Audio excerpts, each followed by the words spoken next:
பிரதமர் வேட்பாளர் விஜய், MS தோனி ஆதரவு. இந்திய அரசியலை புரட்டி போடும் விசில். சுமார் 60 வருடங்களுக்கு மேலாக தமிழகத்தை கட்டி ஆண்ட 2 திராவிட கட்சிகளையும் நடந்து முடிந்த சட்டசபை தேர்தலில் துவம்சம் செய்துவிட்டு விசில் புரட்சி மூலம் ஆட்சியை பிடித்த முதலமைச்சர் விஜயின் அடுத்த குறிக்கோள் இந்தியா முழுவதும் விசில் புரட்சியை உருவாக்குவதை நோக்கி நகர்ந்து கொண்டிருக்கிற தகவல் வெளியாகியுள்ளது.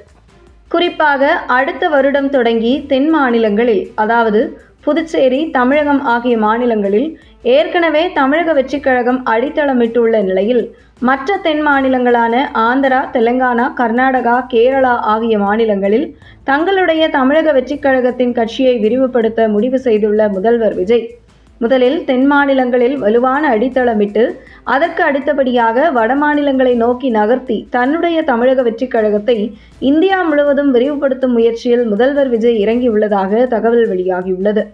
தற்பொழுது வட மாநிலங்களில் தமிழகத்தில் நடைபெற்று வரும் விஜய் தலைமையிலான லஞ்சமில்லாத ஆட்சி என்கின்ற பெரும் பேச்சு அங்கே உள்ள செய்தி சேனல்கள் மூலம் வைரலாகி வருகிறது. எப்படி குஜராத்தில் மோடி முதலமைச்சராக இருந்தபோது குஜராத் மாடல் என்று இந்தியா முழுவதும் பேசப்பட்டதோ, அதே போன்று தமிழ்நாடு மாடல் என்று இந்தியா முழுவதும் பேச்சு அடிபடத் தொடங்கியிருக்கிறது.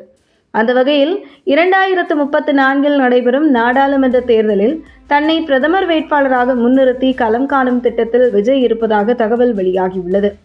2029 நாடாளுமன்ற தேர்தல் நம்முடைய நோக்கம் அல்ல, நம்முடைய நோக்கம் 2034 தான் என்று தனக்கு நெருக்கமான வட்டாரங்களில் தெரிவித்திருக்கிறார் முதல்வர் விஜய்.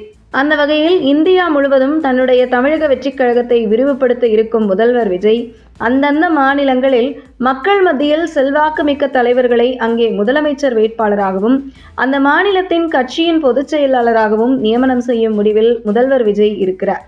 அந்த வகையில் பல்வேறு கோலிவுட் மற்றும் பாலிவுட் நடிகர்களும் விஜயுடன் அரசியலில் பயணிப்பதற்கு வருவதற்கு விருப்பம் தெரிவித்துள்ள நிலையிலும் பல கிரிக்கெட் வீரர்களும் தமிழக வெற்றிக் கழகத்தில் இணைய இருப்பதாக தகவல் வெளியாகிறது. அந்த வகையில் MS தோனியின் எதிர்கால அரசியல் விஜயின் தமிழக வெற்றிக் கழகத்துடன் இணைய இருப்பதாக தகவலும் வெளியாகியுள்ள நிலையில் அகில இந்திய அளவில் தமிழக வெற்றிக் கழக அரசியலில் விஜயுடன் தோனி கைகோர்ப்பது குறித்த பேச்சுவார்த்தையும் நடைபெற்று வருவதாக கூறப்படுகிறது.